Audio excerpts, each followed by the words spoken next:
Hi everyone, this is Neeraj. Welcome to the life science.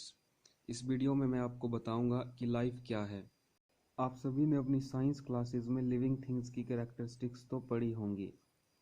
हमने यह पढ़ा है कि लिविंग थिंग्स या ऑर्गेनिजम्स में ग्रोथ और डेवलपमेंट होती है।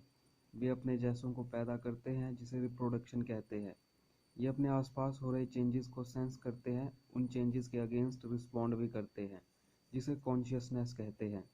ऑर्गेनिजम्स अपनी बॉडी की इंटरनल कंडीशन जैसे कि टेम्परेचर, मॉइस्चर, एसिडिटी एट्सेट्रा को मेंटेन करके खुद को स्टेबल रखते हैं।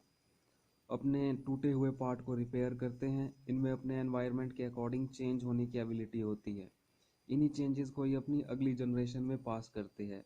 इन्हीं चेंजेस के कारण लिविंग ऑर्गेनिजम्स मॉडिफाई या इवॉल्व होते रहते हैं और सभी लिविंग ऑर्गेनिजम्स की डेथ होती है। लाइफ को समझने के लिए हमें लिविंग ऑर्गेनिजम्स की ऑर्गेनाइजेशन को समझना होगा।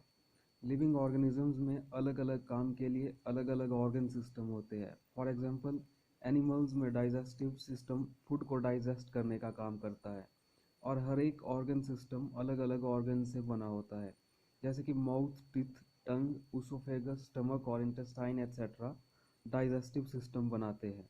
हर एक ऑर्गन अलग अलग टाइप्स के टिश्यूज से बने होते हैं और टिश्यूज सिमिलर और डिसिमिलर सेल्स से बने होते हैं।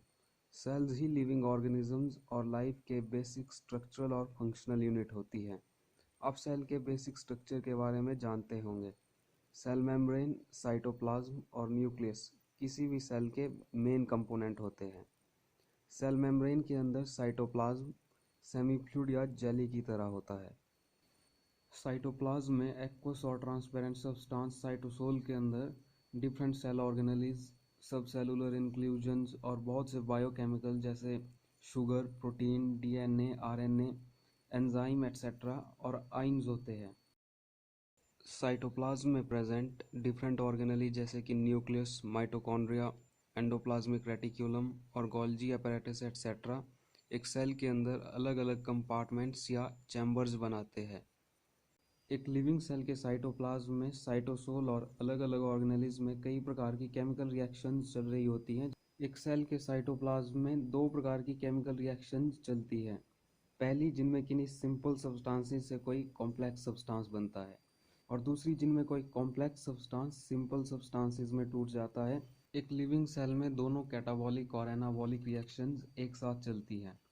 एक लिविंग सेल के डिफरेंट ऑर्गेनेलिज में इंटरकनेक्टेड केमिकल रिएक्शंस की सीरीज चलती रहती है, जिन्हें मेटाबॉलिक पाथवेज कहते हैं। साइटोप्लाज्म में चल रही मेटाबॉलिक रिएक्शंस के कारण साइटोसोल के अंदर सेल ऑर्गेनेलिज, बायोमॉलिक्यूल्स और आइंस एट्सेट्रा कॉन्टिन्यूस मोशन में रहते हैं।